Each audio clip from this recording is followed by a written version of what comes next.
This is CX of M Radio, the voice of customer experience professionals.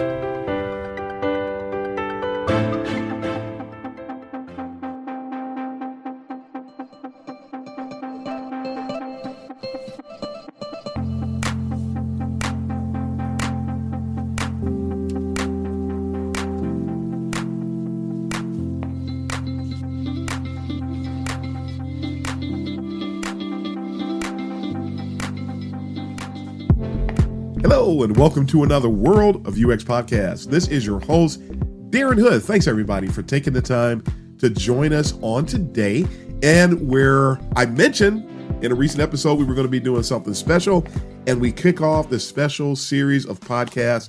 Today, we're celebrating the 3-year anniversary of the World of UX, and we're doing it by engaging in what I am titling the new UXers Symposium.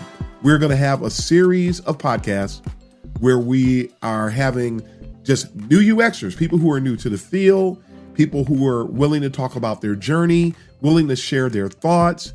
They've got me to themselves to ask questions, and we will candidly address any and everything that folks bring up here today. I'm excited for this. I think everybody who's attending is excited for this. So let's go ahead and we will... We have more sound effects. Yes, I love sound effects. Today, and I'm going to introduce folks in alphabetical order this time, going by first name. I'm going to introduce everybody, and as I introduce you, as I share the names, then and correct me if I get a name wrong. I hope I get it right, but we're going to go for it. Again, everything is raw. I'm not afraid to make mistakes. Nobody should be afraid to make mistakes.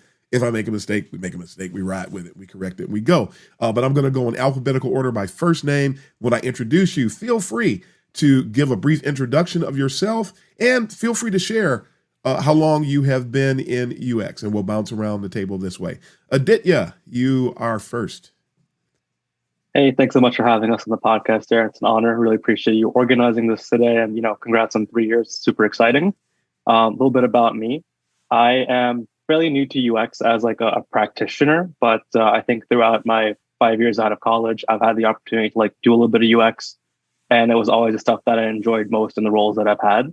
My background is in e-commerce. I studied anthropology and art in college, and these have always been kind of interesting things that I guess were tied together by UX as like an invisible thread throughout my career.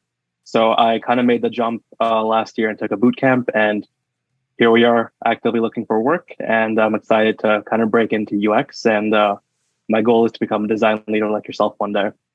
Awesome. Fantastic. Anthropology. I love hearing about where somebody came from, and I love when anthropologists get involved. That's a great field to lead people into UX. Next up is Elena. Yes. Hi, I'm Elena, and I'm from Italy, which I think probably I'm the only one from Europe here. And I have a background in computer engineering, but I have also studied for master human-computer interaction and design. However, I don't have a lot of professional experience.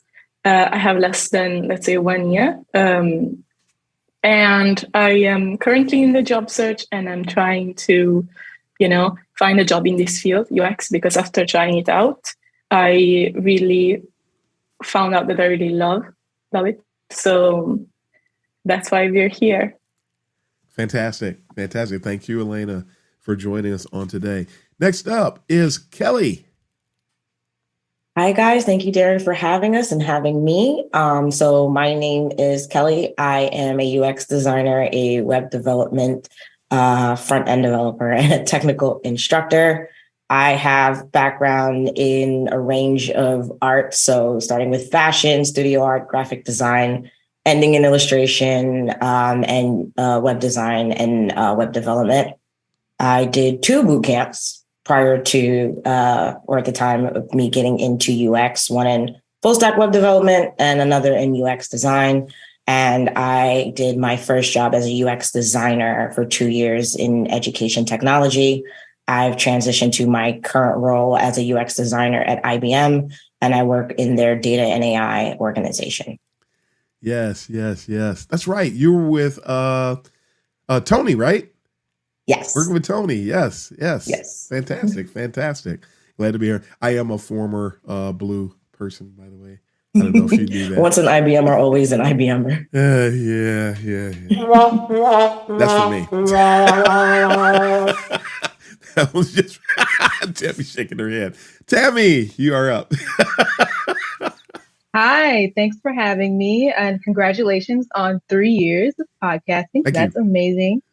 I am a UX designer. Well, I wouldn't say UX designer. So I've been in the field for maybe about 2 or 3 years now, full time. Well, not full time, more so part time to full time. So I work full time currently as a UX strategist. I also work part time as a UX design freelancer, and I do consulting for small, like web-based, digital first e-commerce businesses.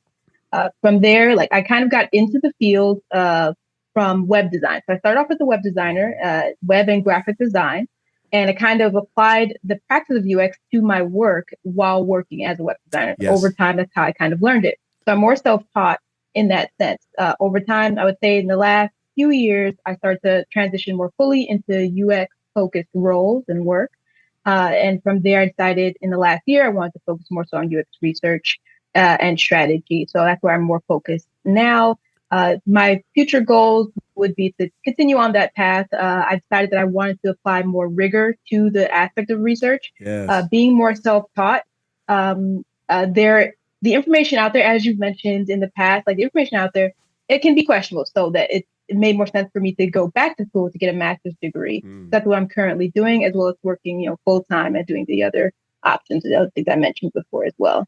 So that's me in a nutshell. Fantastic. I love where everybody's coming from, the experiences that you've had thus far, and something that everybody said. I think there's a common thread that we want to start out from before we get into your Q&A. There are a couple topics I want to throw out there based on what you folks have mentioned thus far. One of them is education. Let's talk about UX education. Tammy mentioned going back and getting education. Aditya talked about his training as an anthropologist. Elena talked about her background. Everybody had something to say about education. Let's talk about what you have found, what your educational path has been in UX. And Tammy also mentioned I have to mention self-taught. I got to call that out because that's fantastic stuff. It takes courage to do that. And by the way, everybody who was in UX in the early years is all self-taught. Everybody self-taught, which I think is sort of ironic.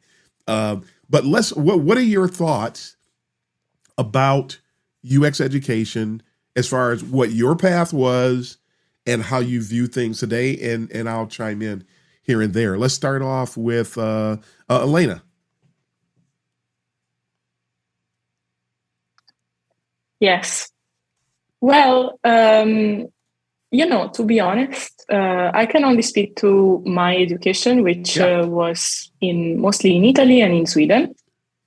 And what I found is that what I studied in my master's, in my bachelor was a bit less relevant because it was computer engineering, right? Mm-hmm. So there was not a lot of progress in human-computer interaction, UX being already inserted into computer engineering curriculum for the bachelor, even though I'm starting to see some progress on that. However, I did feel that it did teach me a lot of things, but sometimes it would focus on more advanced user interactions. So I see it like a great path, an excellent path that could also lead me, for example, to a PhD in studying more advanced human-computer interaction. There was not a lot of focus in my master on, for example, designing, the process of design as I experienced it then, working. So I still feel like there is somewhat of a barrier from going from straight out of university to work. And I also feel a bit of a difficulty in the fact that many times companies, from what I have seen, Most of them want you to show them the value that you will bring. So they want to see that you know how it works, right, in the field. Yes. And yet university doesn't teach that. So there is weird transition period in which you have to either you start working, you find a job, you find a company that believes in your potential, and you learn there. That's what I think is the best path. Stop me if I'm rambling, okay? Too much. No. What I always felt,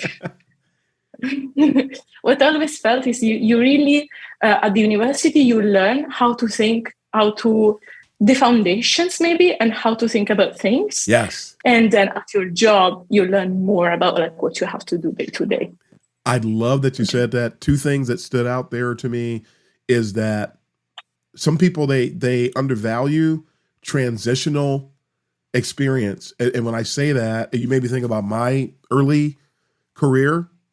I had an associate's degree when I got my first full-time UX gig, but I was in the process of getting a bachelor's in information technology, not in UX, in IT. And which leads me to the second point. People don't understand when you go to an institution of higher learning, specifically an institution of higher learning, not boot camps, not MOOCs, and everybody, MOOC is massive online open courses. That's Udemy, Coursera, things like that. That's what's known as a MOOC. The structure in an accredited institution fosters more of a critical thinking mindset. And so that's why a lot of people, so Aditya studied anthropology, but it's the rigor associated with higher learning that turns into the thing that becomes more valuable. You could have been zoology, could have been your major. It would have helped you from a UX perspective just because of the rigors you're subjected to from a higher learning perspective. So great stuff. Kellie. Yeah, so I'm going to touch on this topic from 4 different points. I wrote it down while Elena was talking because I knew I would forget. But I can touch on the formal, the informal, being self-taught, and then going back and teaching. So I have a very wide background in art. I have my bachelor's in communication design and a minor in web design.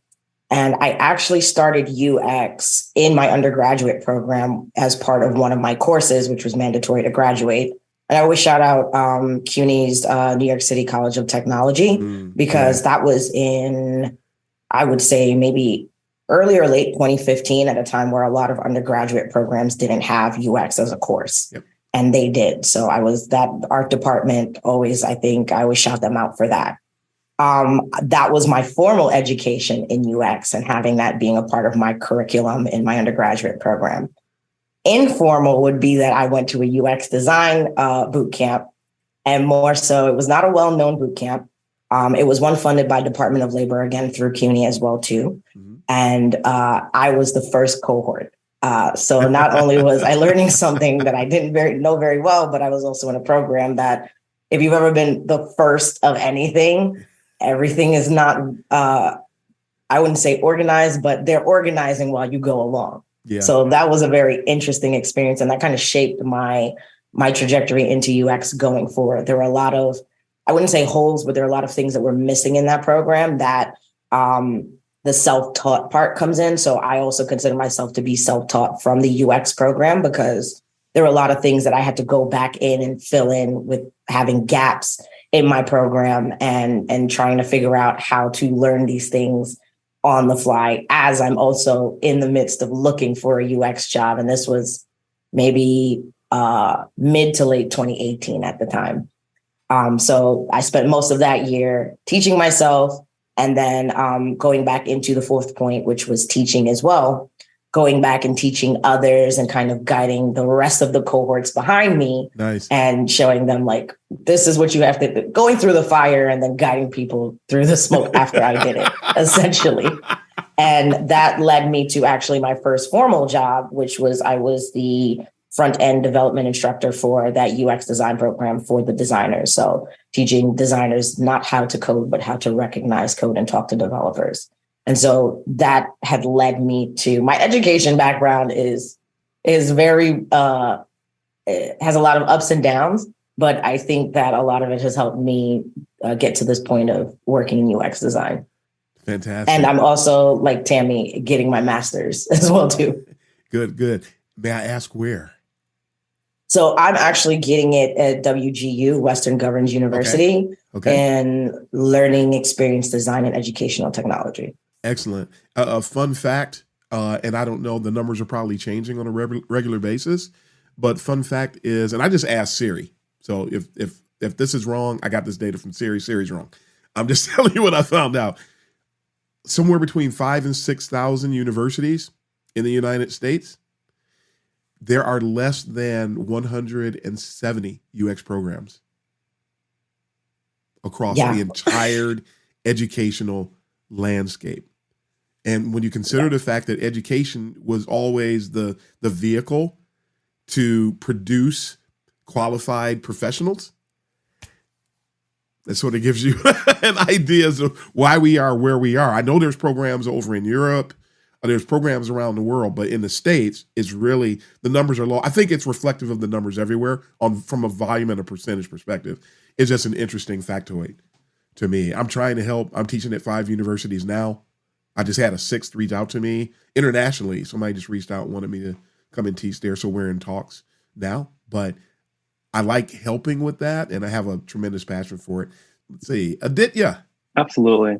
So, I mean, again, I can only speak to my own experiences just based on what I've gone through. Yep. I went to college initially thinking I was going to be an architect, and I really liked the idea of design and being visual about it.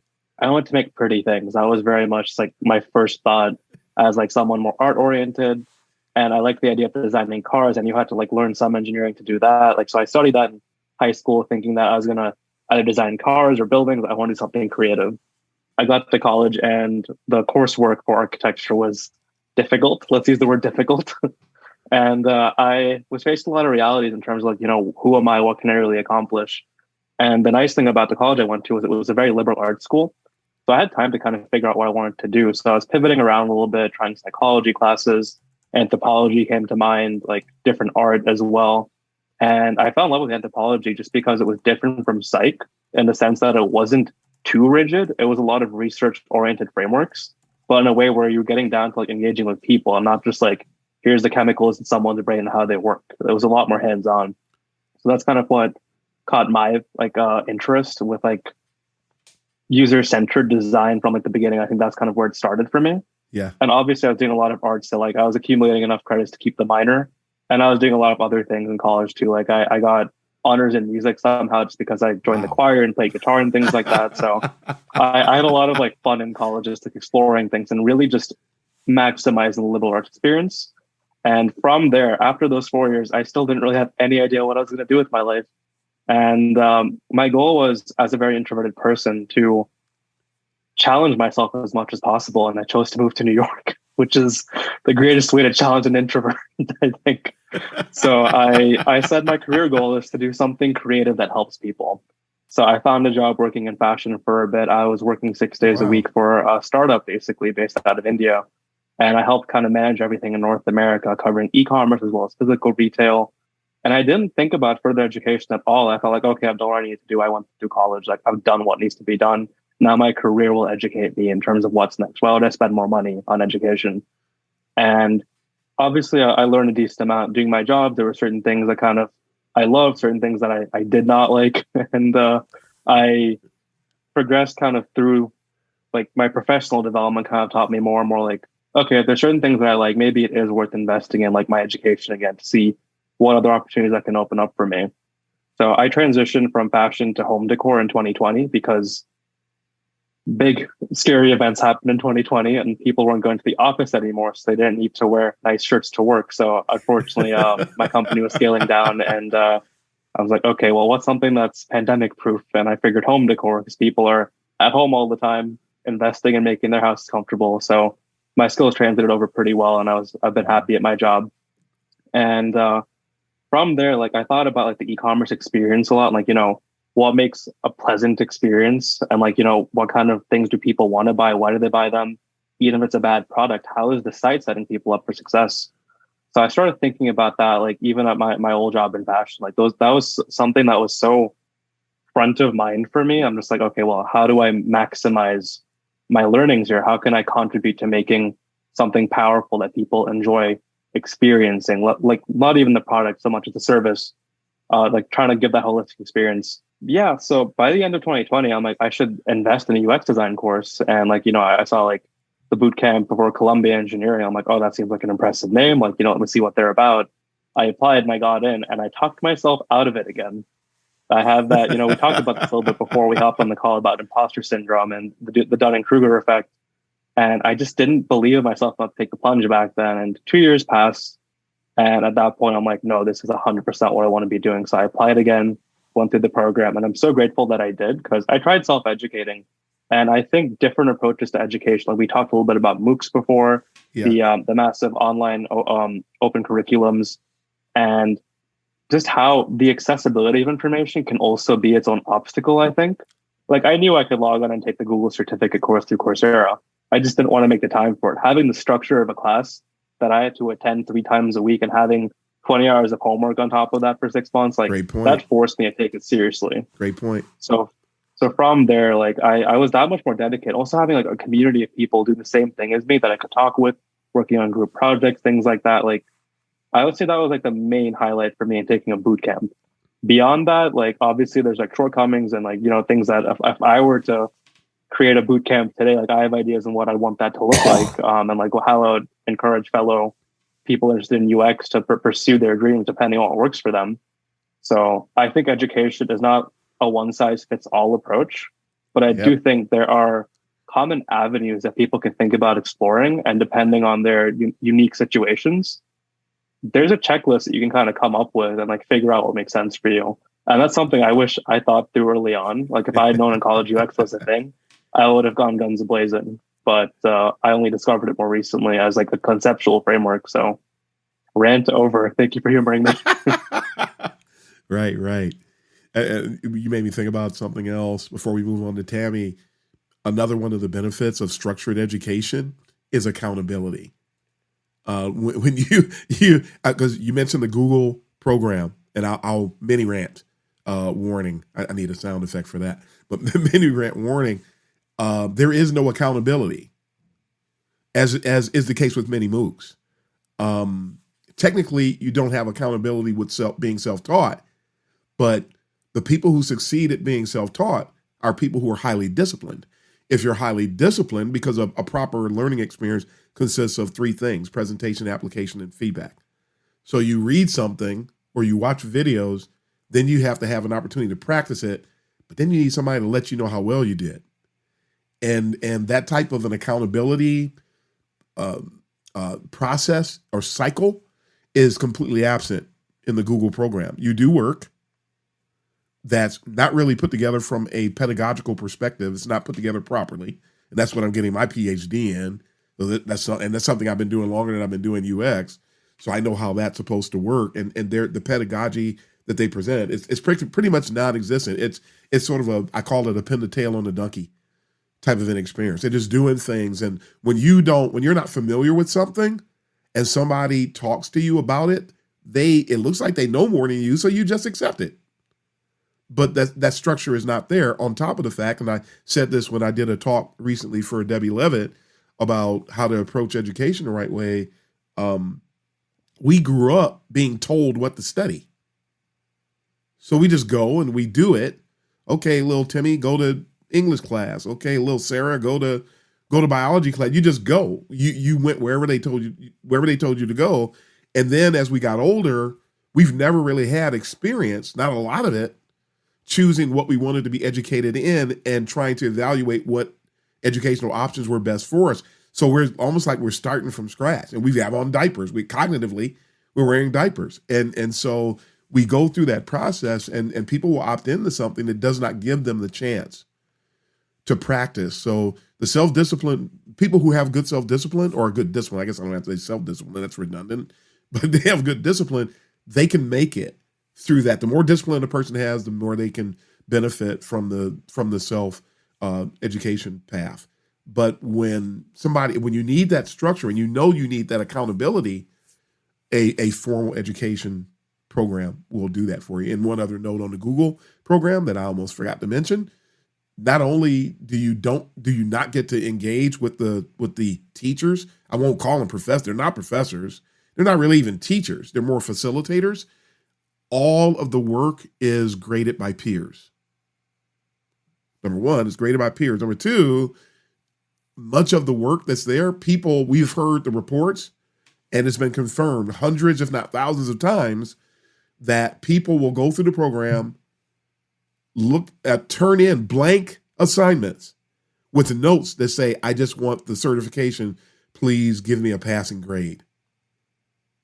And that's how you really completely invalidate the value of a program. So, and then those people, over 300,000 graduates, if they're really graduates. So, at any rate, and I don't want to go on too much of a rant there. So, Tammy, it is your turn. What are your thoughts about and experiences with regard to UX education?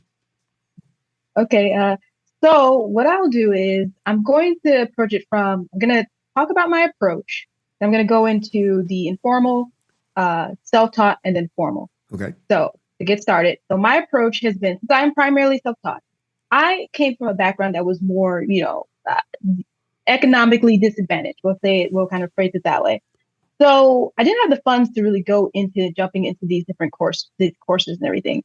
I did go to college. I went and got a bachelor's in foreign languages. And while I was getting that bachelor's, I realized I'm never going to have the fluency that someone who's bilingual is going to have. I was like, I need to learn something else. I really enjoyed websites. I liked looking at them, all those things. So I decided that I wanted to learn to be a web developer. I took some programming courses while in college, and I practiced with information that's out there, like free code camp, things like that. I practiced on my own. And some of them have curriculums that they've written out in various detail. So I could use that information to find more resources. So that's kind of my approach. I would find free resources, either create a curriculum based off of recommendations from experts in the field. I had to make sure they were experts for that matter, because you can't just pick up anything. And then I would take the information to create something, practice something, and then I'd find maybe curriculums that were put out, by content creators or by different organizations for people to be able to look over, read. Even organizations like I want to say Spring Book. I can't remember the name of it, but they are a boot camp. Springboard, yeah, Springboard. That's what they're called. And they also have a curriculum that you can look at and read. So I took that kind of information to build out my own curriculum to get started. So for web design, I'm also very self-taught. I kind of took that route. And after I could build something, I would then approach companies to get an internship.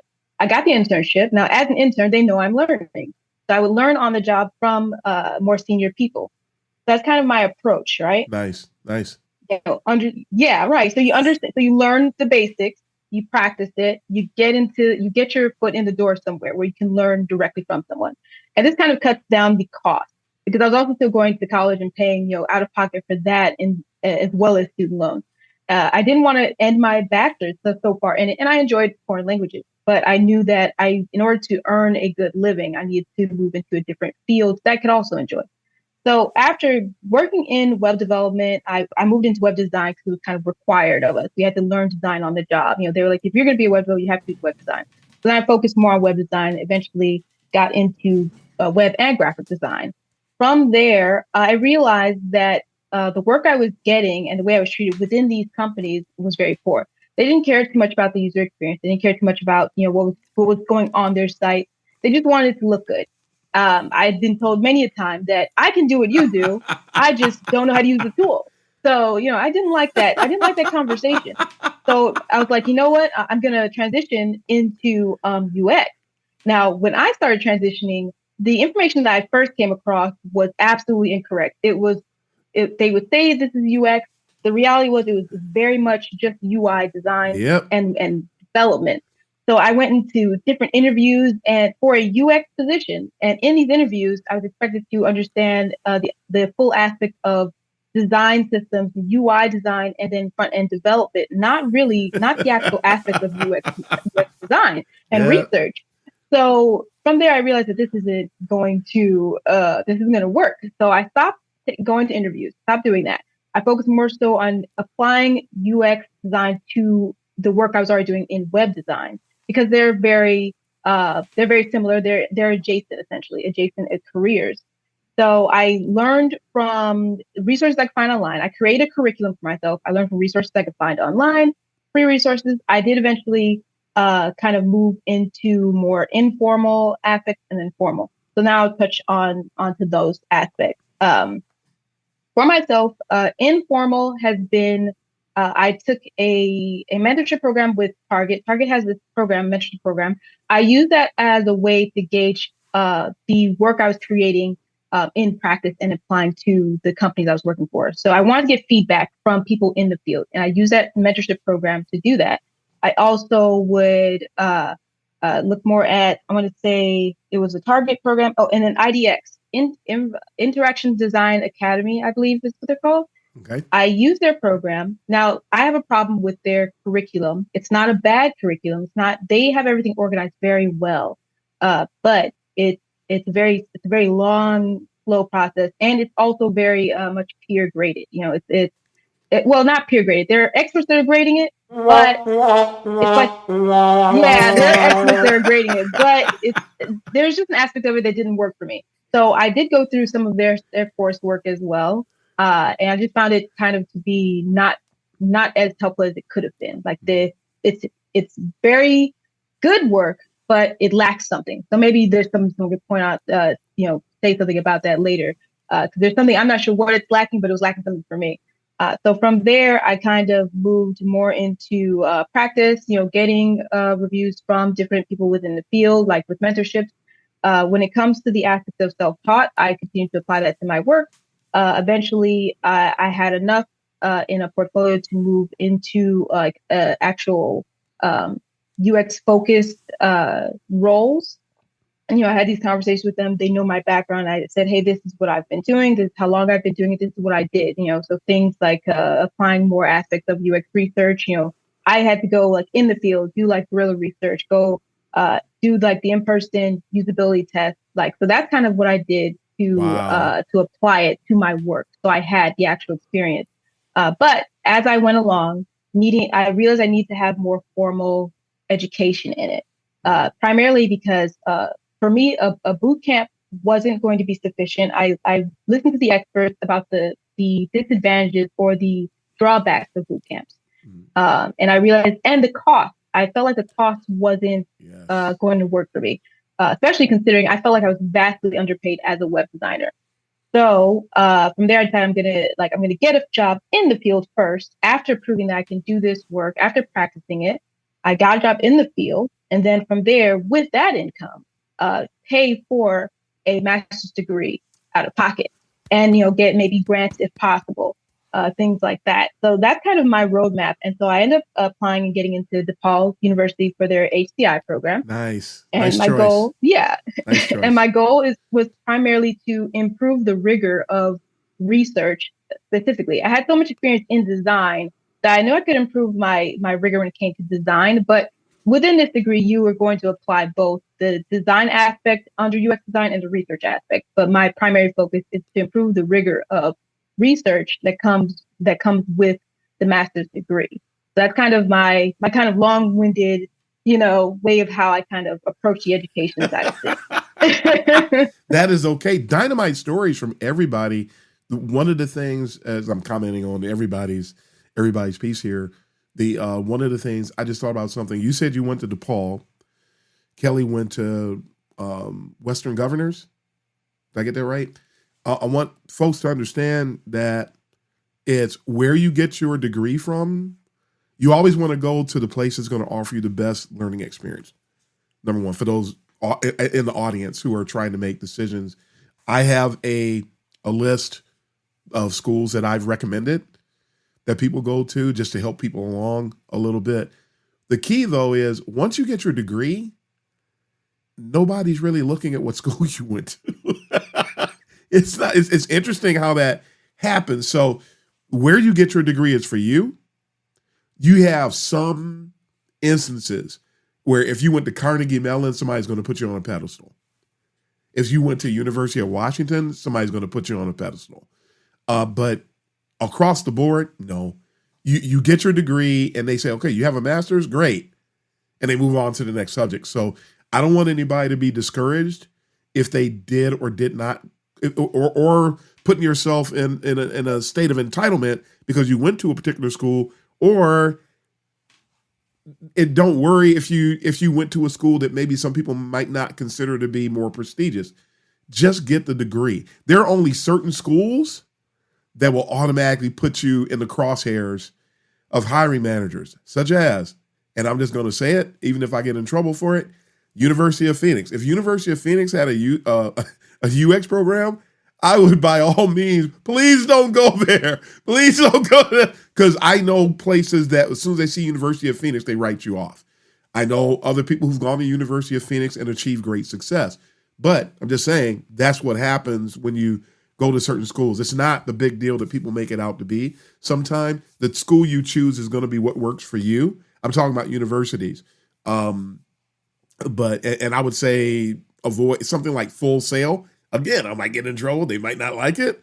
Avoid that. I mean, a school that looks like its name, frankly, got pulled out of a hat, you don't want to go there. It just doesn't lend itself to a lot of credibility. I personally went to Syracuse because I know that paying that money means I have a right to put that on my resume, and I want the bragging right that I went to Syracuse. People go to University of Michigan for the bragging rights. They go to UCLA for the bragging rights. So the reality is there are some bragging rights that come with where you go, but don't be discouraged if you didn't. Tammy had a hand up there. Yeah, I want to speak on that. So with the university thing, I also agree. It does not matter where you went, but what matters is their curriculum, and Yes. how they teach it. Yes. And then looking at who actually graduated from those programs and what they're doing, how they're applying Yes. it. So that's my approach. I actually made a list of different universities and everything that I could apply to based off of what their requirements were to get in, and then how students reflected on how students spoke about that university, what experts said about that university, the programs. Yes. And I kind of use that to determine which one to go to. But also, I don't believe you have to go to college to get to work in UX. It just depends. True. In my case, like I said, it was because I want to improve the rigor. So only go if you feel as though that is something you want, that you need to have for your career. Yes. Not because of the college itself, especially because you can go to any which one, so long as their curriculum and the actual way they teach it is appropriate, is actually makes sense for the field. They're not just kind of just throwing out some fluff. Absolutely. Yeah, that was it pretty much. Absolutely. And you make me think about, I've warned people, there's one university that teaches, they have it on their page for their master's program, that if you're not a unicorn, you will not succeed in UX. And I'm going, okay, wow, misinformation right from the get-go. Not good.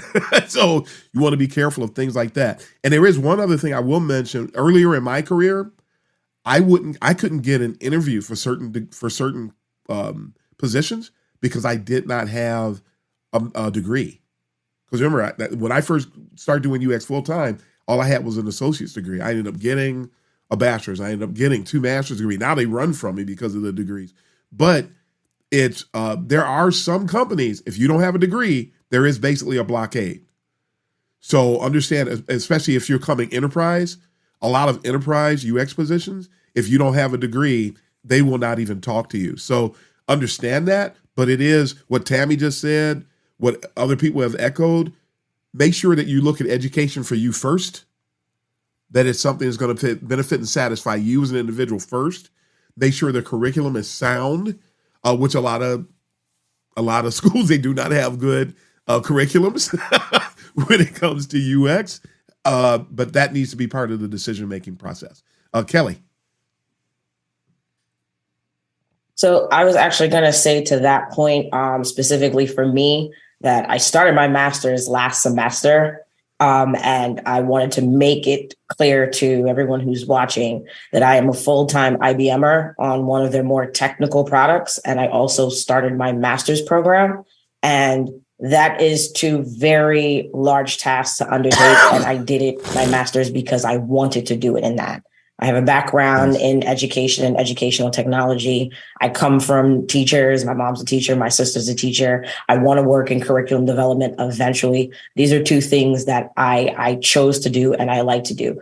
One thing I get a lot of times when I was actively working with incoming UX designers is there's this need for people to understand this strict checklist of like, can I do this and can I do that? And then I'll get a job. And I would have to explain to people, like, you have to do exactly what it is that you feel is necessary for you. And then you'll find the space that you belong.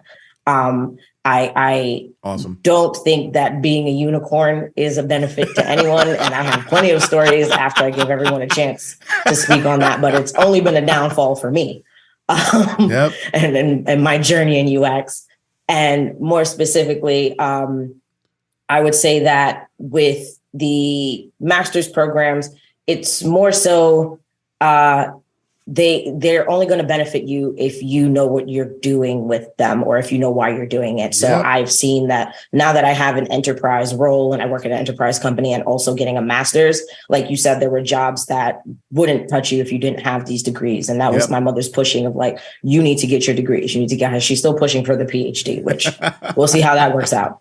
But there are also jobs that I can't get because I have a enterprise job and I have enterprise work experience. And now I'm going to have a master's. So there's certain companies that won't touch me because I'll be overqualified for them. So you have to be careful. And you also have to make sure that you're doing what you want to do. I'm fine with if someone sees my credentials and they're just like, oh, well, you know, we can't afford her or whatever. That's perfectly okay. That's not what I'm looking to do. So I wanted to put it out there that there's no strict list of things that you have to do as an incoming designer. You have to follow what you want to do. Awesome. Excellent stuff. Elena. Yeah, I wanted to say in response also partly to Tammy, I really identify with the experience of looking at, for example, a UX designer job and finding that what the job really asks is maybe to be a graphic designer or a visual designer, right? And I also remember I was listening to the podcast in which you were giving tips to new UXers, right?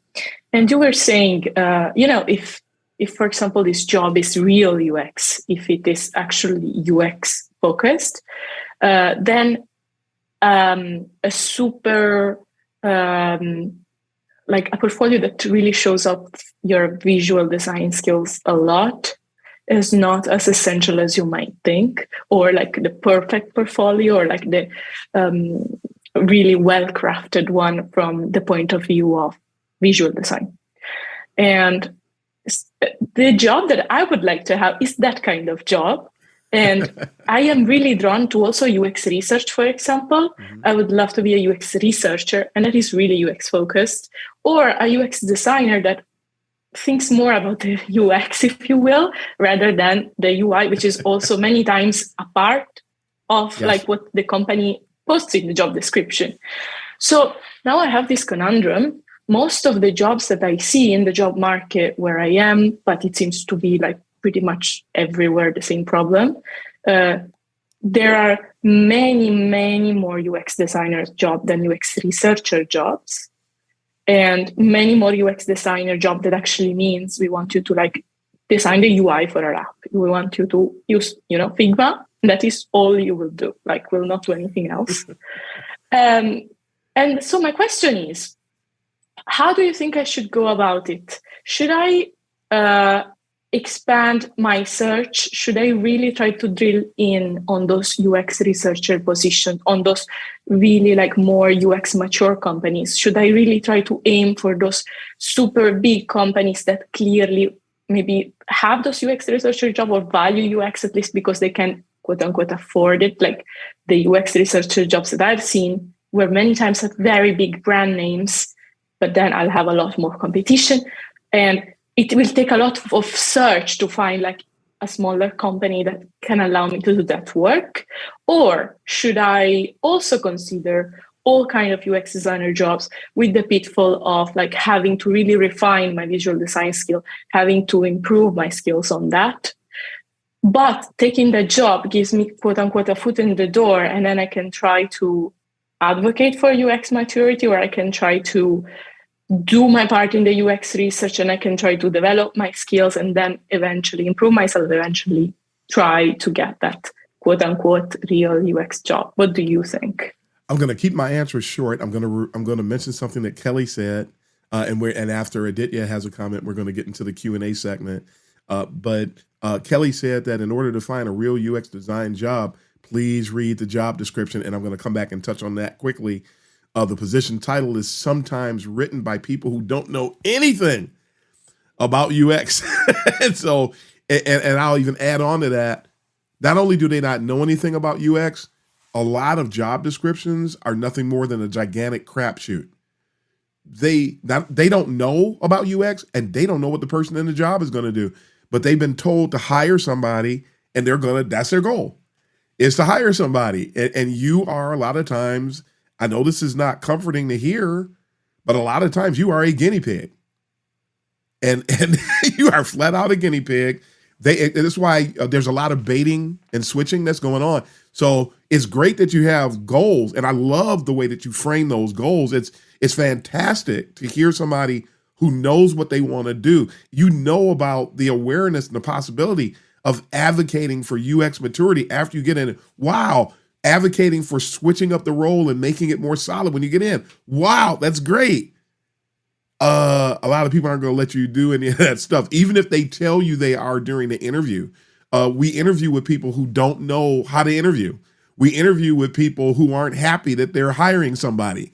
And a lot of these times, it's very seldom you can get hiring managers and people in interviews to be honest with you. And that's an amazing thing, that you think you're going into one thing and you see everybody on LinkedIn, congratulations, you got a new job. Yeah. And it's hell on wheels. You have no idea what you're about to get into. I just went from the worst position in my career to the best position in my career. And I would have thought it would have been the other way around. I was lied to. I was baited and switched. I ended up going to work with a bunch of people that were very insecure.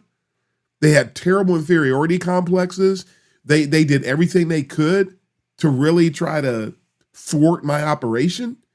So your ability to achieve when you go into a role, no matter what you bring to the table from a qualifications and experience perspective, is always limited to what they're going to let you do. But they're not going to tell you that in an interview. They're not going to tell you that in the job description. And you're going to have to figure it out on the fly, which is another reason why there's a lot of short shelf lives. If you look at it, just randomly go and look at 10 people's profiles in UX. Look at how long they've been on their jobs, especially if they're mid to more senior level. Look at how long, look at how short those stints are. I'm not saying anything I haven't said before. And I tell people, even in my job today, I will tell people, as soon as I find out you're crazy, I'm gone. I refuse to work for crazy. Dysfunction is one thing, toxicity is one thing, and crazy is something completely different. And you can usually spot it to Kellie's point in the job description, because they'll say, you must be able to work in a fast-moving environment. That's code for extremely dysfunctional, and that it will defy all logic. That's what that usually means. And they will treat you like dirt. And yeah, I could go on and on and on about that. So have your goals in place. Yes. I would say apply everywhere. Look at the job description, as Kellie said. And I'm going to qualify that again, too. Be careful where you look for jobs. And I shouldn't say be careful. Yes, be careful, but be very deliberate, because LinkedIn has jobs. Glassdoor has jobs. Dice has jobs. I'm missing some. Indeed has jobs. There's a lot of the Career Builder is still out there. And then there's the hidden job market that really only shows up if you network. There are positions that open up and you have no idea that they're available. They're not going to pop up in LinkedIn. So only the people who, I love what Tammy mentioned. Man, she's a go-getter. We have a session just with Tammy talking about what to do, just telling a story on that, because it's just wonderful stuff. Some people don't engage in that. I got my job today because I happened to turn around and look at a post on LinkedIn. I was in the right place at the right time and found out that they were hiring. The position hadn't even been posted yet. And I found out about it, and then I'm interested. Okay, well, the post is going up, and then do this, and this. And boom, next thing you know, I got the job. I got some of my teaching jobs because people come to me, not because I applied to them. They came looking, we noticed you do X, Y, and Z. Would you be interested in? And so those types of things really can be, I mean, there's a lot of opportunities and a lot of ways to land those roles. So don't limit yourself, but be deliberate about where. And yeah, study those job descriptions and you'll get good at, I actually had a couple of prior episodes where we walked through job descriptions and I talked through, as a matter of fact, I believe it's called the job seeking landscape for new UXers. And we walked through job postings and I talked about the red flags. When you see this, beware. If they're trying to hire for a role and they've been hiring for that role for 10 months, you don't want that role, no matter how it sounds. You don't want it. There's one unnamed company, I won't say who they are. They've been trying to hire a UX manager, a research manager for 9 months. You want to get into UX research. Man, if you have X amount of experience, what a great opportunity. No, it's not. They don't know what they want. They don't know what to do with whoever they get. And there's a reason why it takes 9 months or longer for a company to hire, because they don't know how to hire. And so if they hire you, they still don't know how to hire. They doubt their choice. And now you've got a nightmare and you won't recognize that until you start losing sleep. Literally. and what did I get myself into, where you only get 4 hours of sleep and you lay there staring at the ceiling, thinking about all the crazy stuff at work. So just something else to consider. And then before we get into the Q&A, Aditya. Yeah, I mean, it's incredible. I resonate with so much of everything that we all seem to have like a pretty fair alignment with our experience as new UXers, like having some work experience and kind of navigating our education on those decisions. And I think, again, I can only speak from a personal level, kind of the way I've had to navigate it is I've always kind of idealized a lot of what the opportunities out there are and how I can be better to suit those opportunities. Yes. And the second I start internally asking myself, what do I want to do? What can I bring to the table for me? How do I more selectively choose the opportunities that make sense for me? And then I'm more carefully reading those job descriptions and I'm seeing like things that say UX designer, and most of it is UI design, of course. Like that's just, there's a lot of these, our terminology is getting muddled up. It's an unfortunate consequence of what's happening with UX today. And like, Darren, I attended 24 hours of UX with you. We talked about this a little bit back then too. Yep. And it's unfortunate, just the misinformation that's going around right now. I think that's a huge component of it, which is why it's harder. And that's something I'm navigating too. Like I've been applying since February, trying to find like the right opportunity for me. And even applying for the ones that I don't necessarily want, like I'm still not able to get interviews and things like that. And it's crazy how picky people are, because everything on my resume except my title is UX work. And they'd rather see someone that says UX design and like the bullets say designer pretty website versus like, I did this and increased conversions. I made my company 200% more profitable in a month with one change. Wow. They don't care about that as long as if it doesn't say UX designer above the bullet point. So that's something I've been more conscious of. And like, I felt more validation just telling myself, if they can't see my value, I don't want to be with them. Bingo. Yes, sir. So that's been huge for me. And that hasn't made me necessarily closer to getting a job, but it's getting me closer to getting the right job. And that's something I feel a lot of pride in. Yes. And I know that, as I've gone through this journey of like determining what makes sense for me and what I can do, is also like all these unpredictable factors. Like, I don't want to get too philosophical, but just like in terms of stoicism, right? What's in your control? What isn't in your control? How do you invest your energy? Yes. How can you influence things to work for you?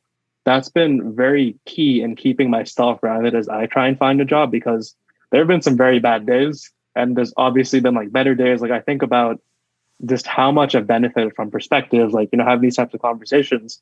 And I know we're going to talk about ADP list in a minute and, pros and cons around that and things surrounding just having mentorship and being able to speak with people that can help you inform your perspectives better. Also learning how to filter perspectives, because they might not be 100% right, but maybe there's some truth in what they're saying.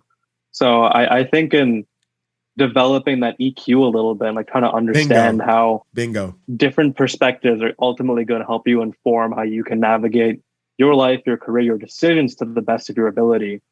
That's something I'm really grateful to be learning now. And I wish I could have learned it younger. Like I'm turning 27 in 2 days.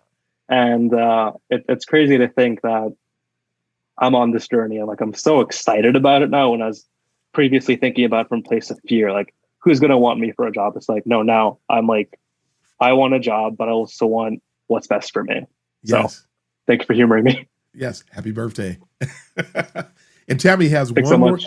Tammy has one more thought to add to this. So let's get those questions queued up. And Tammy. Okay, so one thing I want to add to this, and I really like what Adita mentioned. So if you're, and I'm just going to add this, if you're someone, a person of color, someone who is from the LGBTQ community, a woman, any person who has been historically or marginalized or disadvantaged for any reason, systemic or otherwise, read the reviews for every company. Read the Yes. reviews and reach out to people who have worked at that company. Yes. And you need to get them comfortable. They need to tell you how it actually is, because you'll learn more about this. I go into interviews and I ask them, I said, hey, I read your Glassdoor reviews. So there were at least 3 women on there that said they were sexually harassed while they were there. I read your Glassdoor reviews. There were at least, 4 people of color who said they were passed over multiple times for work for people who had just been hired and they'd been somebody for a year. Yep. So even if you're new to the field, always read the reviews. If your goal is to move up in the company or if your goal is to improve your career, if you're going to work for a company that has poor reviews because that's the only company you can get into at that time, you have to have an action plan to leave. You have to, and I'm just going to put it out there, you have to plan your exit. Your exit has to be within that year. You'll get the year's experience if you need to, but I highly, highly, highly do not recommend working for a company that has poor reviews, because you will find out why. And that was it. Yes. Yes. Great point. Great point. It's funny. Aditya mentioned Fishbowl in the chat. I found them to be, I'm sharing what I refer to Fishbowl as, and again, they're not going to like it, but hey, I'm not out here to make friends. I'm out here to help people. Fishbowl to me is Reddit on steroids. It's pretty Reddit. Reddit is the Kellie's laughing. And you can unmute so we can hear your laughter, because that'll help. Nobody knows you're laughing but me, because I can see you. But Reddit is the land of trolls. And as everybody, when you're laughing, feel free to unmute so we can hear you. But the Reddit is the land of trolls, and Fishbowl, to me, the voice and the tone out there is exactly like Reddit. Reddit with skeuomorphic UI. Yeah. They're saying the same things. I left Fishbowl because I get trolled a lot for the things I stand up for, to the point where people hunt me down at work. People do things to me locally. I mean, the stuff that I experience, and it's almost daily. Yeah, Elena, is almost what I experience is crazy. But I'm going to go on another tangent. So let's go ahead and just shift and move on to the next person. Who wants to start us off with the Q&A? I'll defer to what you folks want to address. Elena. Yes. My question is, we can get to the Billy's question later, but I have another one actually also. Which is, so I am searching for a job. I'm also trying to develop my skills at the same time, get more qualified, and so on. One of the ways that I'm trying to do that is to work on projects, sometimes with other people, right? So for example, somebody has an idea and they need a designer, they need somebody to handle that part. I'm wondering, do you have any tips on how to approach this kind of work the right way, in a way that can really set you up for success, can set you up for improving your skills, to also be able to improve yourself and at the same time show your worth when you were to present it to some company and so on? And same thing applies to freelancing as well. So both like project / self-started startups kind of things, and like freelancing. Do you have any practical tips about that, on how to do it well? Yeah. First, in general, that's a great way to get started, especially when you don't have the experience, you haven't had the job. Some people are transitioning in, so they have work, they're bringing in income, but they're trying to get the UX job. So that's literally a transition where, okay, you're keeping food on the table, you're keeping the lights on, but really trying to go the UX route. And pro bono work is a great way to go. There are resources online where people can sign up, and they actually have people that are looking to find folks to do UX work. Aditya mentioned catchafire.org. You can register with them. That's a way to find some work. And so that's actually how I got my start. I didn't even know. I just happened to, and you folks may have heard me tell the story before. I was actually connected to a nonprofit organization everybody was running to the internet in 1995. I just happened to be, again, right place, right time. If I hadn't been in the right place at the right time, it wouldn't have happened. It's amazing how timing is such a key factor in our success.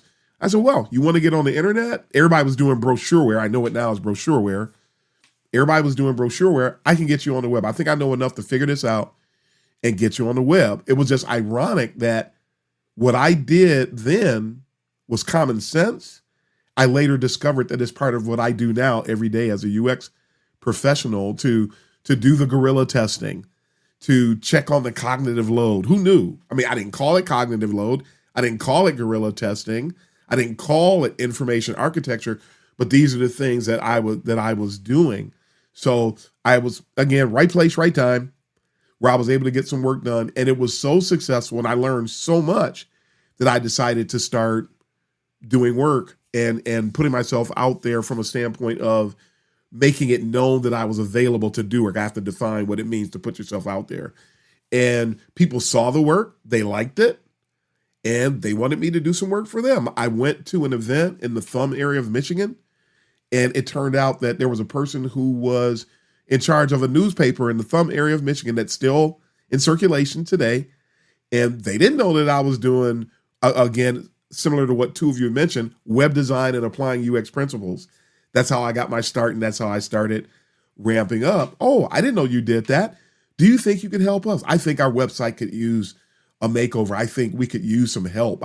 We're doing it, but I don't think we're doing a great job. I became their webmaster.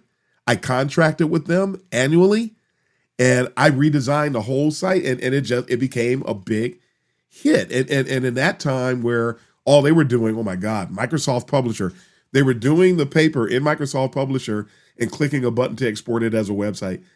And we were able to overcome all the ghastliness associated with that experience. For those of you who remember Microsoft Publisher, I think it's actually still out there, which is what's funny about it.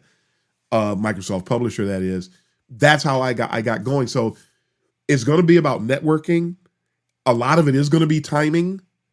None of us could plan it perfectly. I stumbled into UX. That's another thing about early UXers. We all stumbled into the discipline. Today you're making a deliberate decision. So it's going to be a little bit different. So make connections. Go to catchafire.org. Thanks again for that, Aditya. Go to catchafire.org. And Kelly mentioned, be careful with startups because it's great to get experience, but most times they'll have you do more than what your position and role is calling for, because a lot of people, they are into the multiple hat wearing scenario, and you do have to protect yourself. Something else about freelancing too, you do have to, if you're going to do that the right way, you do have to have insurance, because if something goes wrong, you could be held personally liable. So freelancing, where the boot camps tell people, just tell people you're freelancing and put that on your resume and your profile, which also makes you ineligible for a refund. As soon as you say that you're freelancing, you're no longer eligible for a refund, and people don't know that. So there's some interesting stuff to know and understand about that. So Aditya. That's super valuable to know. I think me and Elena are in similar boats. We're trying to break into our first UX role. So I brought up Catchafire specifically because, you're thinking about developing experience, trying to learn more and really make an impact with real world experience and working with a real stakeholder. A lot of the projects on Catchafire, there's nothing for UX design. It's all web design and web development. And I have kind of used that to my advantage and developed a pitch for myself where I'm hey, I know you want to redesign your website. And I start asking questions what's the purpose of this? What are you trying to accomplish with the redesign website? Who is it for? I'm okay, well, what I do is I do UX design. That encompasses redesigning your website, but it means I'm going to use data to inform validating decisions to help you accomplish what you need to do. I'm not just going to make you a pretty website. I'm going to make you a website that accomplishes your goals. And that's something that, that's helped me make really positive conversations. I'm still very much early phases with this, but a lot of people when they hear that, they're yeah, I don't want a pretty website. I want a website that does what I need it to do. Yep. And reframing that, doing that little bit of education in your pitch, and even in interviews, it's been really powerful for me to just say I understand that you want to redesign something. Can you tell me why? What are you trying to accomplish? And that's been huge, just to demonstrate what you're up to, even if they don't understand it, how you can add value. So that's something that I've learned a lot. Like I've been speaking with and we'll talk about this in a minute with ADP lists. Like I've been connecting with some professionals and like learning more about their expertise, how they got to where they are, how they navigate the situations, how they got experience, what education looked like. And for me personally, like I think my dream job would be to work in video games and do UX in video games. And I'd like to get my start developing myself anywhere I can just to learn what UX is in practice and application, and get really confident and build my skills and contribute like meaningful ways. And then one day, like make a game like that. That will be like, I want to do something meaningful and fun and positive. Like I think about video games just being, again, something that really inspired me in terms of UX and UI. But yeah. Excellent stuff. Yeah. Yep. So, and the question to end on that, sorry, like I know in the Q&A section now is, right. What do you think of ADP list? And I know there's going to be a lot of comments around this. ADP list the idea is great in general, that you can come to them and they will find a mentor for you and somebody who will help you grow in the discipline. In general, that's what it's about. Would everybody agree with that? In general, that's what it's for. Here's part of the catch, and I did a series about what I call demystifying the world of UX mentoring, because it is taught that you must have a mentor. And you want to get successful in UX. One of the first things you need to do is get a mentor. No. Guess what? A lot of people early in UX did not have mentors. We didn't have mentors. Guess what? A lot of people, you're a plumber. It's good to have a mentor. You're an architect. It's good to have a mentor. Is it good to have a mentor? Yes. Now, where does that mentor do you have to have a mentor? Because the answer is no, you don't. Matter of fact, as a person who was also self-taught, you know who my mentor was, or who facilitated the mentoring role, so to speak? It was the books I was reading. And I would immerse myself in those books like crazy. And I would practice the stuff that was in those books like crazy. But did I have a person that I could talk to? No, because nobody was doing the work. Who are you going to talk to? And look at where we are now from a successful standpoint. I've never truly had a mentor. Never truly. Have I had anybody that I could tap into from time to time? And you can't call them a mentor if they're in and out of your life. That's not really a mentor. There have been some people that have been able to help me with different aspects of what I'm doing. But there's mentors, there's counselors, there's coaches, and a mentor is a different animal. And so the concept of mentoring, like a lot of other things, has been dumbed down for people to think that it's one thing when it's actually something else entirely. That said, you know where the best mentors are? And I say this on the series. Somebody you work with, as far as a day-to-day aspect, because there's different types of mentors. You have day-to-day mentors. You have on-the-job mentors that not only help you with your UX, but help you understand the organization that you're in. A random person giving you input can't necessarily help you at your place of work. And as a matter of fact, you have some people who will present themselves as mentors, or that they're helping you, and they've only worked at one company. Guess who has a narrow point of view? That individual, because all they know about is how, especially I've seen people, knowledgeable people, have fantastic things to contribute to help people understand things about the discipline, but they've only worked in enterprise. And if you've only worked in enterprise, yeah, you bring value, but there's things you don't know. When that part of the conversation comes up, you should zip it, because you just don't understand. So to have somebody at work, if you work at a company and you don't have somebody who fulfills a mentoring role, you're at a loss. And then those people have to start seeking it outside. And if you start seeking help outside, then that may or may not help you. What they have to say may or may not be on point. One of the things that I think ADP has done is they've sensationalized the concept of mentoring. They've taken something that does have some validity, and they've sensationalized it. They have a set of qualifications that if you want to be a mentor, you should be able to check all these boxes.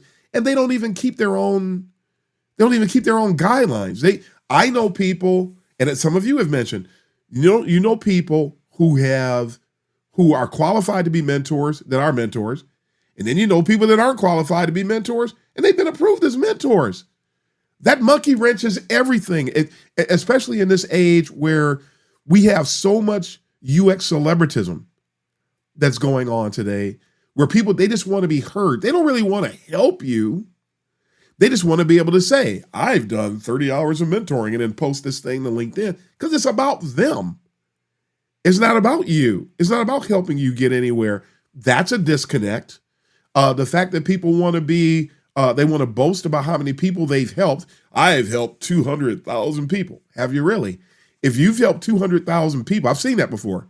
If you've helped 200,000 people, why in the world are we in the state we're in? From a UX standpoint, that's a problem. So mentoring should be about ongoing relationship. It's about not only, I've heard these stories before too. I connected with an ADP list person and I asked them to look at my portfolio and they did that. But when I asked them about my career, they were like deer in the headlights. So are you a mentor or a portfolio reviewer? Because those are also two different things. If that's all you can do is review portfolios, there's a problem. And if you can't put portfolios in perspective for someone, your review doesn't mean a lot. It doesn't have a lot of value, because if anybody was to apply with me for a role and I was the hiring manager, guess what I don't care that much about? Your portfolio. And a lot of portfolios will tell you that people, all they do is a bunch of aesthetically pleasing things, but can they tell you really about how they pivoted? Can they tell you about how they really brought value to an organization? How many portfolios have you seen that are just overly verbose? Matter of fact, you know that people tell you through their portfolios that they're not ready for a UX role because they violate UX principles right within their portfolio. They're too verbose, which means that they don't know that people don't read on the web. That means that they don't read your portfolio either. And excessively verbose in writing means that the person really is more likely to be more arrogant.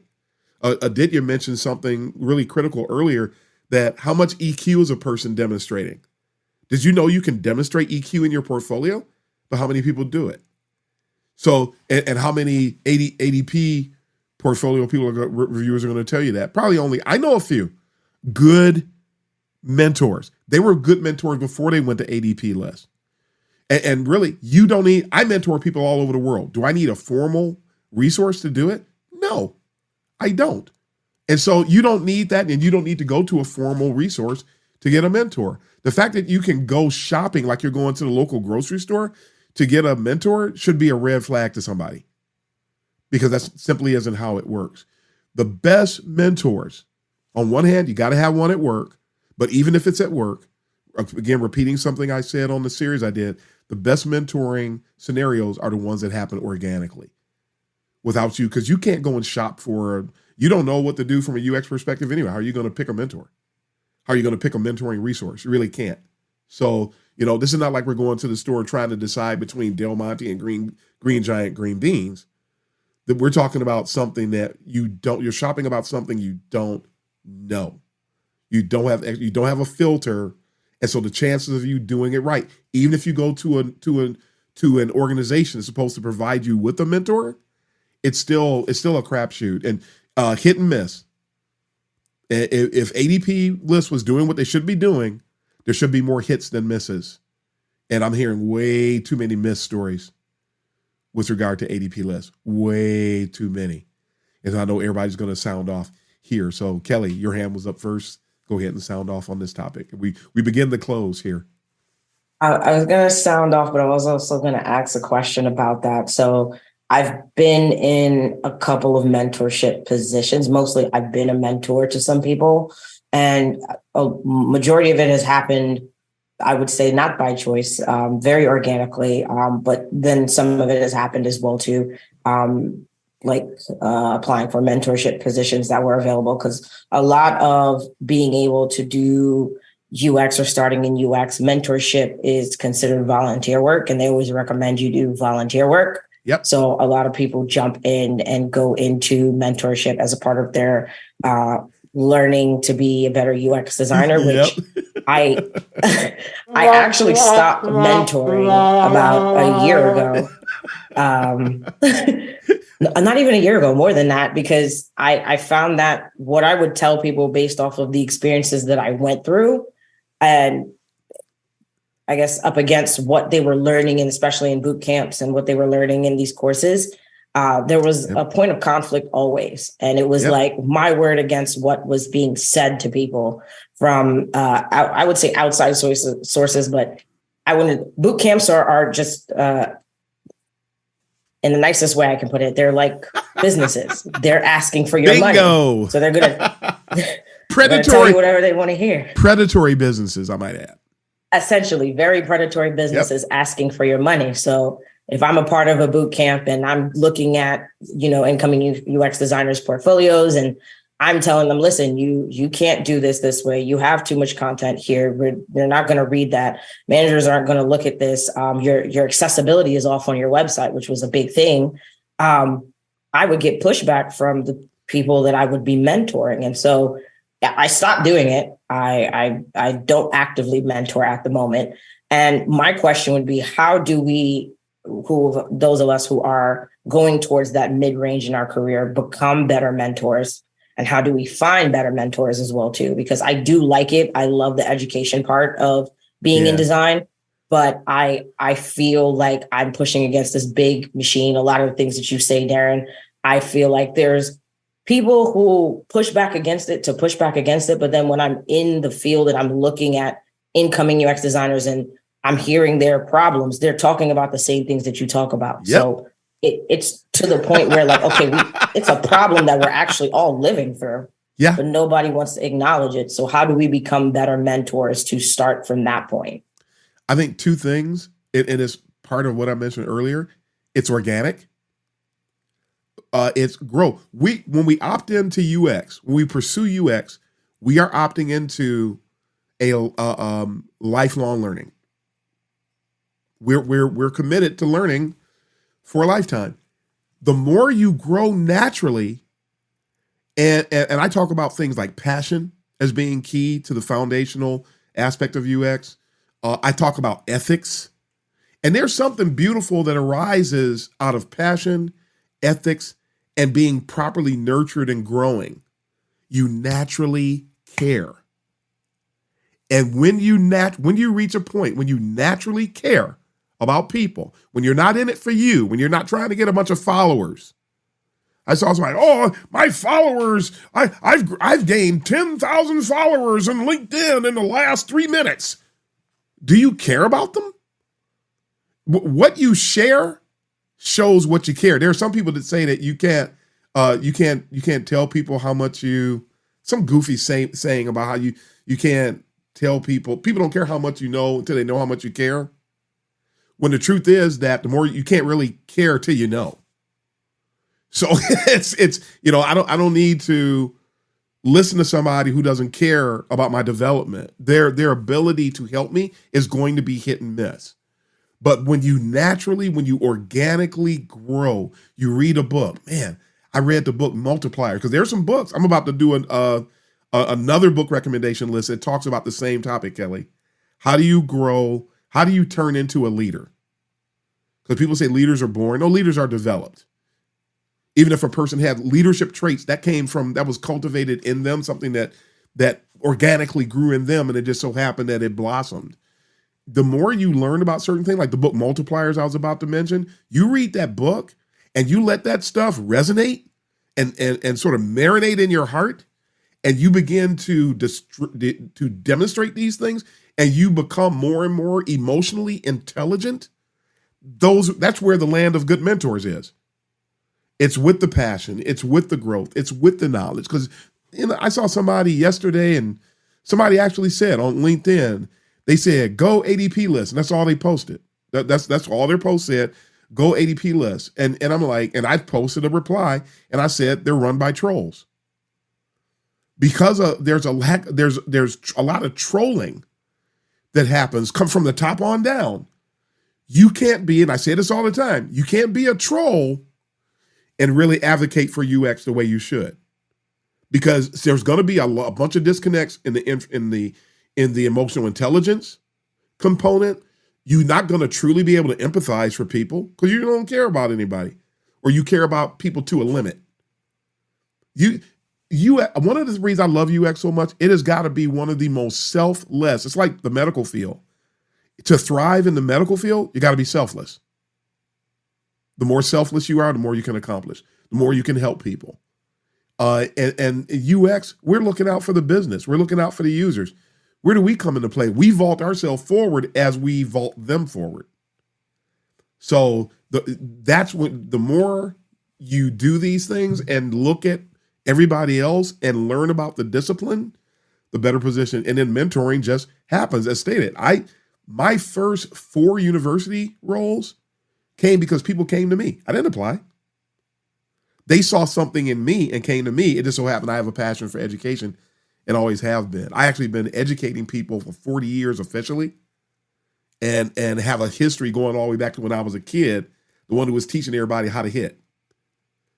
And then these people would go other places. Who in the world taught you how to hit? And they would refer back to this little 10-year-old guy that showed them how to hit. So this goes back like a long time. When I first went to college, it was with the intention of becoming a coach. I wanted to be a football coach. That's what I wanted to be when I went to college. And I'm not a football coach, but I'm still a coach. So like that, so that thing still materialized into something that we all partake of now today. So you've already got the makeup for it. It's just going to marinate. The better steak is the one that marinated the longest. You know, I love metaphors. There's yet another one. So the longer we get into around the right seasonings, so to speak, and allow ourselves to marinate in those things, you'll be a mentor that's second to none. And that second to none is a group, because a bunch of people end up falling into that group. These people who want to be mentors, and I hear people, I want to be a mentor. I want to be a mentor. And they've done nothing. They've said nothing. They know nothing. Okay, it's okay to have that aspiration, but just slow down and let's grow. Let's revisit this and let's grow. Why do you want to be a mentor so bad now? Because some of them, they just want to be in the spotlight. And that's dangerous to all of us. And right now, those people are running the ship right now. And that's bad. So, Elena.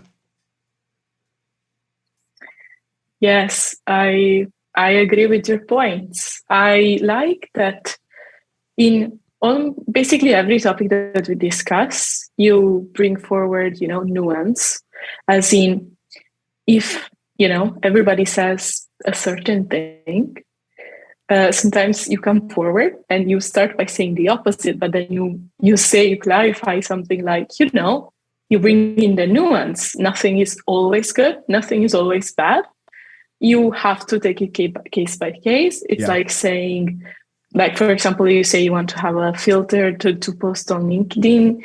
There are accurate posts. There are not accurate posts. It depends. Everything is a tool. So I wanted to sound off on that because you said you heard a lot of negative experience with ADP list. Yeah.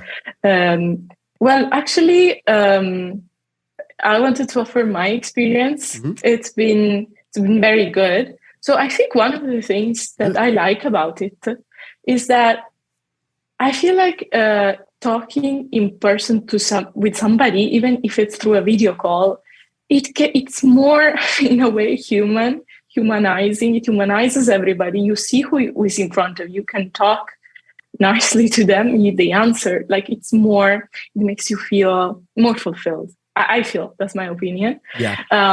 Whereas in social media, sometimes it can make people very lonely or trolls, as you were saying, because you don't see the person. You don't really realize in your heart that that's a person. So that is one great pro of ADP list, is that when you are a person who maybe is not in the field, so a new UXer like us, you don't have a lot of experience in the field. It can be very overwhelming sometimes to feel like, who would want to hire me? I don't belong in this field. I don't have the skills right now. I don't know what I have to do to get the skills right now. It's scary, but So when, for example, what happened to me is I went on ADP list and I basically looked kind of shallowly, right, at the qualifications of the person. How much experience did they have?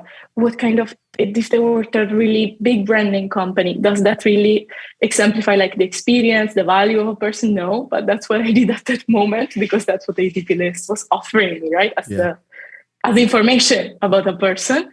So I booked some meetings, and obviously this is something the person has to look out for. If you see that somebody just has a little experience, obviously that's something on the like mentee, I think, to kind of judge, value who they want to listen to, and even maybe who they see that is in their dream position, in their ideal position. Maybe they can listen to them also.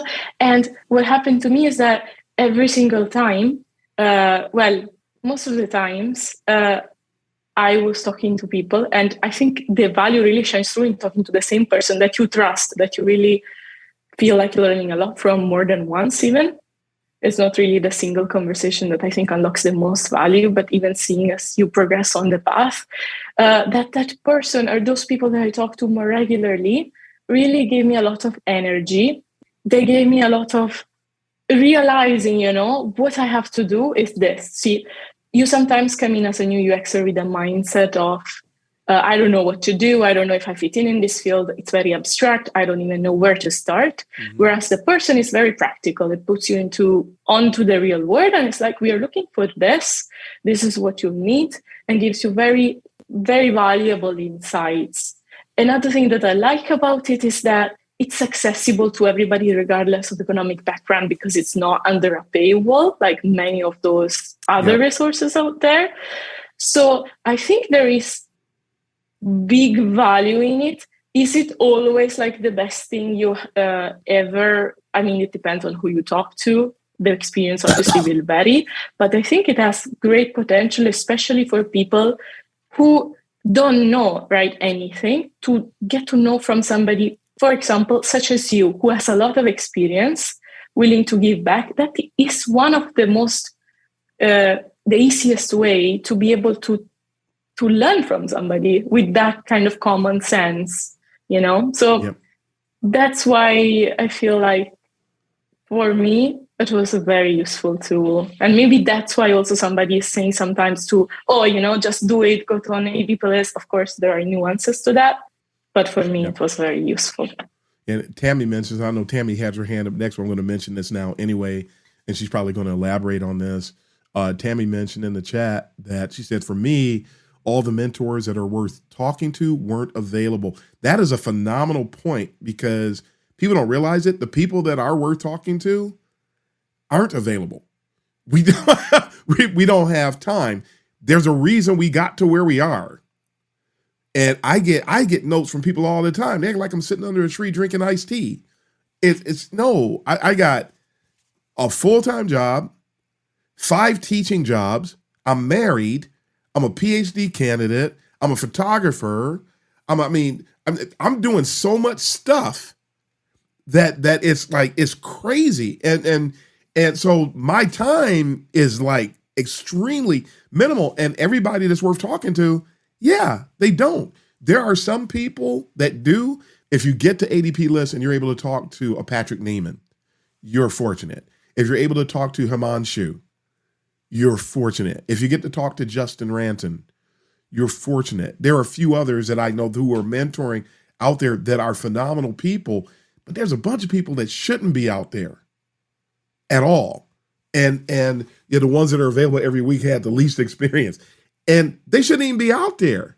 A lot of them, because I know people who really don't even qualify, but they just keep the ball rolling, and then that cycle of misinformation continue. You're not going to get any misinformation from the people I just mentioned. And they're out there and they're trying to help. One day I wish they would just go do your own thing. How about let's pull all the good ones out? That almost sounds vindictive of me. I just know that the vehicle as a whole, if the car has 3 wheels, you're not getting anywhere. Another metaphor. I just love metaphors. You're not getting anywhere. And even if the one of them is a donut, you're not getting anywhere quickly. And that's what it is. The vehicle, even though people have good experiences, the vehicle has an issue. And because the vehicle has an issue, me personally, I can't endorse it because of that. And we're going to wrap up today with Tammy. So Tammy, go ahead. You have the floor. Okay. So you pretty much mentioned everything I mentioned. I said about ADP list in regards to that. So it can be great. It can be rough. Depends on who you get a hold of. Everyone that is worth talking to, they are busy. So the best people you can't really get a hold. You probably get a hold of faster if you email them, to be honest. So ADP list has some drawbacks, I would say. I did have a mentor or a discussion with someone on there, that gave me some good advice, but I was rushed. It was a rushed interaction. They had to go. They had another person to talk to right after. So it was a very short interaction. The advice was solid, I would say, but kind of rushed off the call, to be honest. So everyone, and that person was probably busy. I had to dig really deep to find that one person that was available. So ADP list may not be the best avenue. It seems more like an experience building aspect for people who are becoming mentors. Really, it seems more beneficial to them than to experts in the field who want to, help people below them. To be honest, that's all I'll say about ADP list. Really, and then two other things. I think I have a little bit of time, so IDX. I'll redeem myself a little bit. It's a great resource. I have used it. I do highly recommend it, especially for people that are self-taught. The curriculum is solid, very solid. I definitely recommend to anyone listening to the podcast, go to IDX. My drawback for it is primarily that there's a lot of content. They use multiple different aspects for a reason, good reason. For some reason or another, it didn't feel as practical. Unless you're doing the boot camp or you get the plan with a mentor that can review your work and can talk to directly. So that was kind of my drawback for it. And then lastly, my question is for essentially UXers that are like kind of in the field, new UXers. And it is, how can new UXers improve the operational, structural, and organizational deficiencies within a company that has low UX maturity while also lacking credibility and trust that's needed to do so. So for context, in order to advocate for improvement in UX at a low UX maturity company, you have to have built credibility and trust. And a recommendation that I got from a mentor from ADP list was that I needed to build credibility and trust first. But how can you do so when they know that you're new to the field? They know that you do not have that experience, so they're not really that willing to listen to you. Yeah, that's it. That is a phenomenal question, and we'll close on this one. It happens one brick at a time. More metaphors. One brick, one brick at a time. Every project is an opportunity to build the UX maturity level. Every project, every interaction within the project is an opportunity to build relationships. So you have projects become a doorway to build the overall success or failure, and how you handle either helps build the UX maturity. Every meeting that you go to is an opportunity to build relationships, which feeds into the UX maturity, which feeds into your personal brand, which feeds into your teams, your UX team brand, even if it's a team of one. So all of these things, a lot of times UXers are so busy focused on the work, which is why I do what I do on this podcast. People are so busy focused on the work that they miss all these other opportunities. And these opportunities are there whether you take them or not. They just become missed opportunities. They're still realities. People walk away with a perception. People walk away. I had a meeting once with somebody, and you could tell, because me, and for those of you who may not have heard my talks on UX maturity level, there's organizational UX maturity, there's team UX maturity, there's personal UX maturity, there's stakeholder UX maturity, there's client UX maturity, and everything has to be managed. And so I'm looking at all of these things, the way I communicate with them. And I love assigning UX maturity levels to stakeholders, because that lets me know, how do I need to interact with this person? How do I need to, how should my deliverables be presented so that they mean the most to this person, so they can understand what I'm bringing to the table? Because for the average stakeholder, they see us as UI people. And when you start talking about real UX, that falls on dead ears. I talked about doing some usability studying once, usability testing for a project once, and somebody said, "Well, you're just going to take the app and you're just going to throw it at them out there, just throw them in there and have them do stuff." I said, "No, who said that? I just assumed that's what you were going to do. Who said that?" And you're trying to manage these types of weird dynamics, which are counterproductive to the initiative. They're counterproductive for our relationship. They're counterproductive for the UX maturity. There's a lot of things. So every little thing, every little discussion, pockets within a discussion, they're all opportunities for wins. And so we want to achieve as many wins as possible. We're not going to win everything, but we're going to achieve it. Just to think that we are, that would be misguided. We're going to lose some time. We're going to see opportunities they have done better. But if we at least identify them and slow things down in our mind enough when we're in it, something to drive successes, to see the opportunity in the moment, and boom, there's an opportunity to go. And then when you have people who are who are supporting you, who can say or do things to help vault you forward, that's going to help even more. So that's basically how we manage it. When you're new, you don't have everything you need to achieve it, but that doesn't mean you can't achieve wins. So you start, again, one brick at a time. I'm on this project, there's a win. I have a conversation with a stakeholder, I want to win. I want to drive wins. I want to let them know, when you let them know that, I'm not just here to drive, try to make things look good and try to make things work well. I want to help us to achieve things for the business. When you communicate that and they know that that's sincere, that gets back to the ethics and the integrity and the EQ. When you drive in those areas, you get there no matter how little experience you have. And I don't want anybody to think that because, Darren, I don't know anything. I haven't done anything. Well, you're about to do something and you're about to know something. So let's go ahead and start building. You know more than you think you know, and you can achieve more than you think you can achieve. And once this is not believing in yourself. We're not trying to Pollyanna. This thing is actually true. You do know more than you think. You can do more than you think. And it's looking you square in the face. Let's go get it. And you remember that. Let's go get it. To all new UXers, let's go get it. And stop talking about what you don't know and realize what you do, because you wouldn't have the job if you didn't bring anything to the table. They wouldn't have hired you. Well, Darren, I don't have a job yet. And you're going to. I know, Kelly, you probably heard me say this a bunch of times already. It's not about the 50 jobs you didn't get. It's about the job you do. So keep pressing toward the one you do. I love Aditya's approach because he's trying to qualify himself and find the right thing and not just any job. Because so many people are trying to find any job. They don't realize that what they have is fleeting. It's going to be gone in 90 days because you didn't go into the right place. So these are all things that folks need to put on their shelf, that you need to store in the storage container of your heart, so to speak. And again, let's go get it. Folks, that's all the time we have. We're going to have to wrap up here. But thank you, Aditya. Thank you, Tammy. Thank you, Elena. Thank you, Kelly. Folks are going to love this. And we've got 4 more segments just like it on the horizon. Thank you, folks, for helping me to celebrate my anniversary on the podcast. I love giving back. I love being able to help people. And this is part of what I do to accomplish that. So everyone, we got to wrap up quickly today, but thanks to everybody again for being here. And until next time, folks, as we say always, happy UXing, everybody. Thanks for joining us for this session of CX of M Radio. Be sure to rate, review, and subscribe to the show, and visit cxofm.org for more resources.